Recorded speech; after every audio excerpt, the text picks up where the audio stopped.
துல்ஹஜ் மாதத்தின் முதல் 10 நாட்களுடைய சிறப்புகள். நஃபீலான வணக்கங்களை அதிகப்படுத்திக் கொள்ளுங்கள். நஃபீலான தொழுகைகளை தொழுவீராக. நீங்கள் அல்லாவின் நெருக்கத்தை பெற வேண்டுமா? உண்மையிலேயே நீங்கள் அல்லாவின் மீது நேசத்தை கொண்டு அவனுடைய நெருக்கத்தை விரும்புகிறீர்களா? அப்படியானால் நீங்கள் அதை அடைவதற்கான சில வழிமுறைகளை அல்லாஹ் கூறுகிறான்.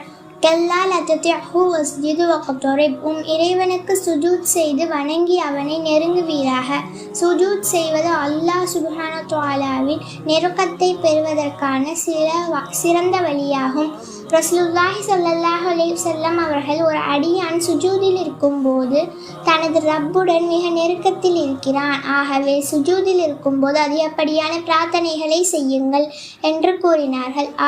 உங்களுக்கு அல்லாவிடம் தேவை இருக்குமே, ஆனால் சஜிதாவில் அவனிடம் வேண்டுகின்ற வாய்ப்பை நழுவ விடாதீர்கள். ஹுஷூவும் துஆவும் இல்லாத சஜிதா பெரும் கஸாராவாகும். ஆக இப்போதிலிருந்தே நாம் தோல்வியடைந்தவர்களில் ஒருவராக இருக்க வேண்டாம். பீதுனில்லா. ரசூலுல்லாஹி ஸல்லல்லாஹு அலைஹி வஸல்லம் நம்மை நோக்கி அதிக அளவிலான சஜிதாவை செய்ய வேண்டும் என கூறியிருப்பது நாம் அதிக அளவில் தொழுக வேண்டும் என்பதை குறிக்கிறது. அல்லாஹ்வுக்கு நாம் செய்கின்ற ஒவ்வொரு சஜிதாவின் காரணமாக அவன் நம்முடன் படித்தரத்தை உயர்த்துகிறான். ஆக சஜிதாவை அதிகமாக செய்ய செய்ய நீங்கள் வெற்றியை நெருங்குவதற்கான வாய்ப்புகளை பெறுகிறீர்கள்.